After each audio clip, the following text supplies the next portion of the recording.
Hey guys, this is your host Thomas Tyree here from On the Hot Podcast. Today, this will be episode 206 for you guys today, and we're going to be kicking things off discussing the sport of basketball inside the NBA world, talking about the NBA playoffs and the second round that's taking place right now in the Eastern Conference and the Western Conference. I'll be breaking down the four respective series that we are seeing take place in the NBA playoffs.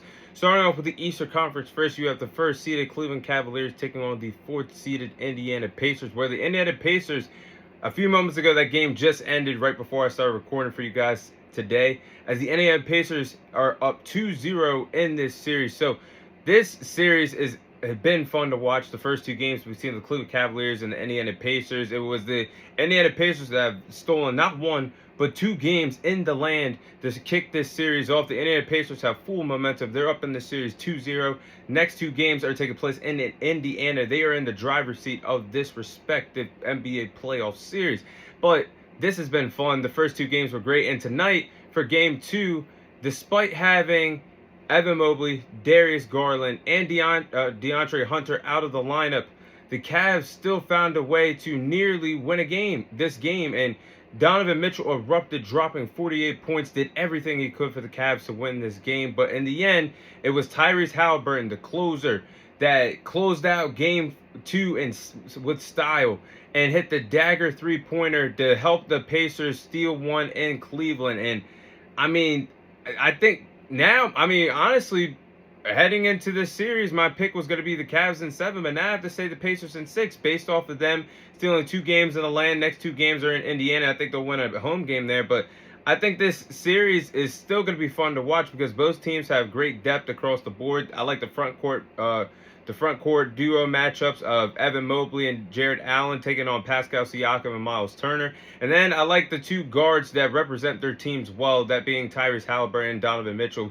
Right now, it's Tyrese Halliburton that has stepped up, has been a closer for his respective team when his team needs a big bucket from him to be the clutch player in this series. And Donovan Mitchell has done everything he could in this series thus far, but it just has not been enough. And man, I am really surprised that the Pacers have stolen not one, but two games in the land, and they have full momentum in the driver's seat heading into this next series. Plus, something I want to touch up on for game one as well.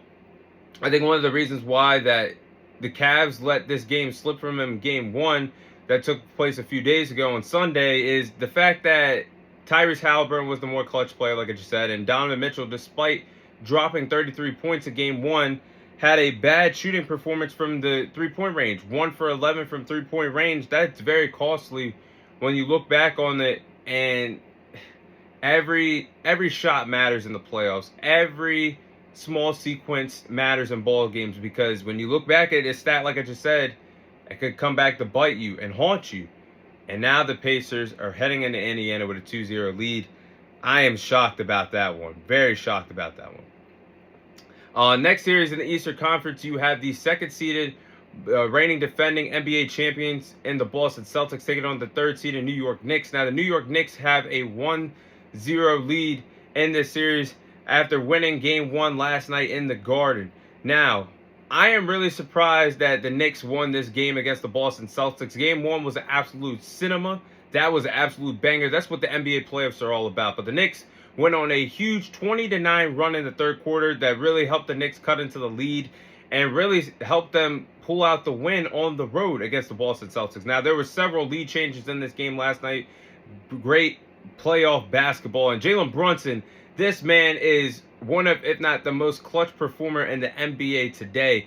And this man has been lights out in the playoffs the last few years. Scored 29 points in this game against the Celtics. Shot 5 for 9 from three-point range. And the Celtics, what really hurt them, speaking of three-point range, is they shot 15 for 60 from three-point range last night. That is not championship basketball.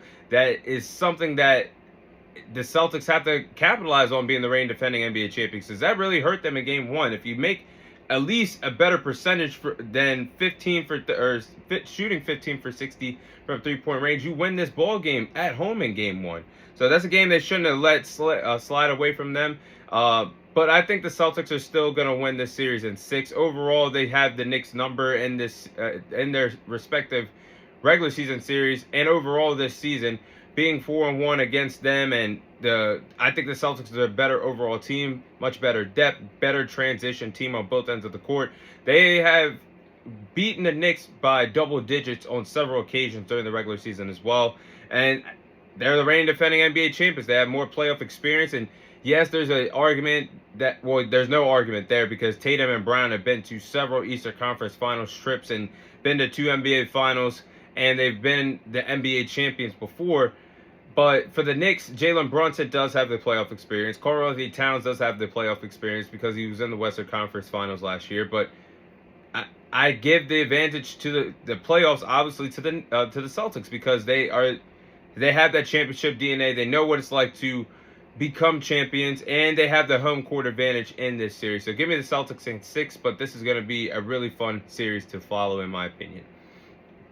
So let's move on to the Western Conference. So in the Western Conference, you have the number 1 seeded Oklahoma City Thunder taking on the 4th seeded Denver Nuggets. And the Nuggets control the series right now, up 1-0 in this series. Man, game 1 was amazing. We were in for a treat Monday night in basketball. And with the Boston Celtics and the New York Knicks game and this OKC and Nuggets game, this is what NBA playoffs are all about. But the Nuggets and Thunder series, you have the 2 best players right now in the NBA this season alone between Nikola Jokic and Shai Gilgeous-Alexander battling it out. And they dropped their bombs, their haymakers last night. I mean, Nikola Jokic dropped 42 points and had 22 rebounds. SGA had 33 points, 10 rebounds, 8 assists, nearly having a triple-double in losing fashion. But the game was full of highlights. And one of the highlights that stood out to me was Aaron Gordon posterizing Chet Holmgren with that signature dunk. And the Nuggets digging deep to get back into this ball game. They were down by 9 with 6 to 7 minutes left in the ball game in the fourth quarter. And the dramatic 12 seconds of this game was crazy. I mean, Chet Holmgren missed 2 free throws at the line. And then Aaron Gordon, this man already hit an alley-oop dunk, a game winner against the Clippers in the first round. This just hit a 3-point dagger that helped the Nuggets escape with a win on the road in Oklahoma City last night. And I'm thinking to myself, is this man Derrick Rose hit a game winner in the playoffs? Is this man, Aaron Gordon, a prime Damian Lillard hitting clutch performances? Hitting clutch shots in a Portland Trailblazers uniform? I mean, Aaron Gordon is having himself a playoff year, man, being a clutch performer. But especially hitting that dagger with 2 seconds left, man. Aaron Gordon, he is showing up for the Denver Nuggets, and that's exactly what this team needs. Because when Aaron Gordon plays at his best, you just saw the Denver Nuggets can win a championship when all the pieces play well together. And that's what we're seeing throughout the NBA playoffs as we speak today. But this series is definitely going to 7. My pick is going to be the Nuggets. I'm going with the Nuggets in 7.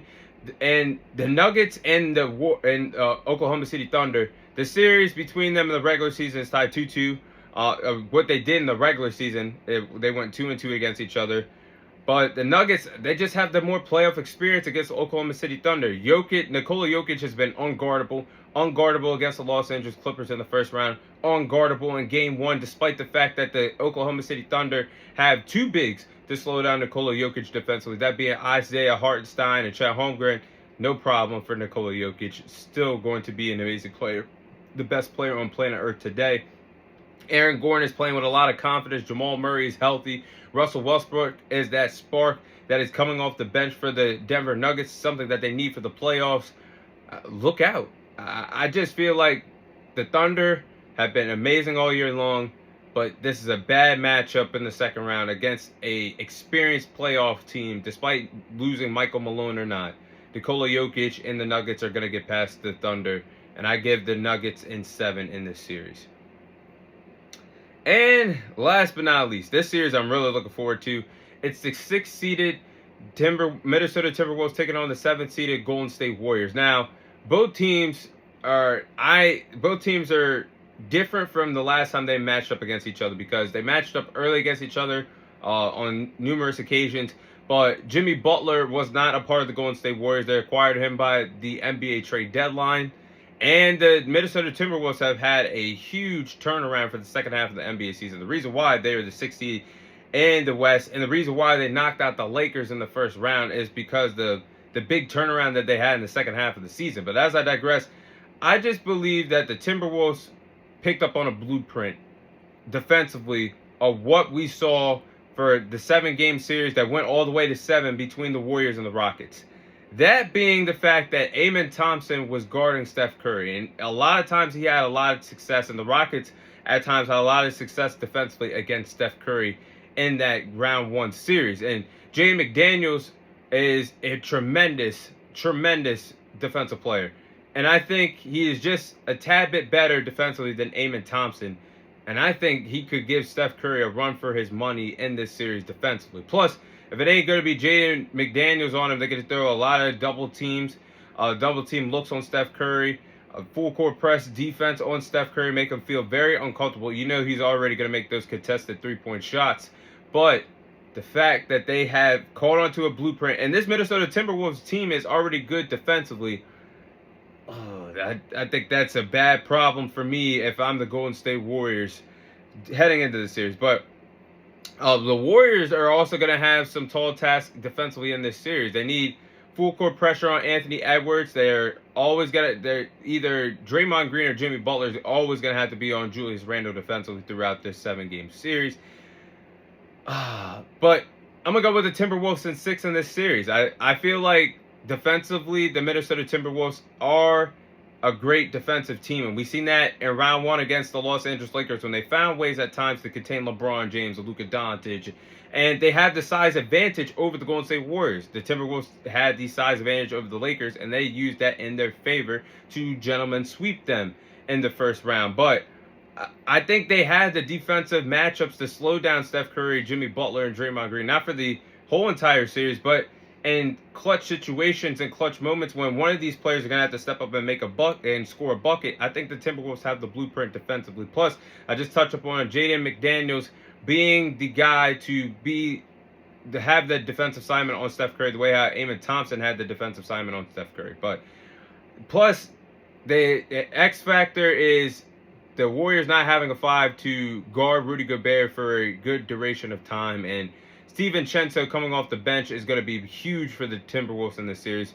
I think the Timberwolves also have the fresher legs. I mean, the Timberwolves finished the Lakers in 5. Meanwhile, the Warriors struggled against the Rockets to put them away in 7. And look, shout out to my guy Randy Orton in the WWE, but Anthony Edwards is currently the legend killer in the NBA. Swept Kevin Durant in the first round last year. Gentlemen swept the king LeBron James in this first round this year. Now he could possibly put away another legend in Steph Curry, so look out. But as much as I would love to see Steph get a 5th ring, I just don't see it happening this year. I think they ran into a roadblock here, and I like the Timberwolves to get this done within 6 games. With that, those are my thoughts and predictions for the second round of the NBA playoffs.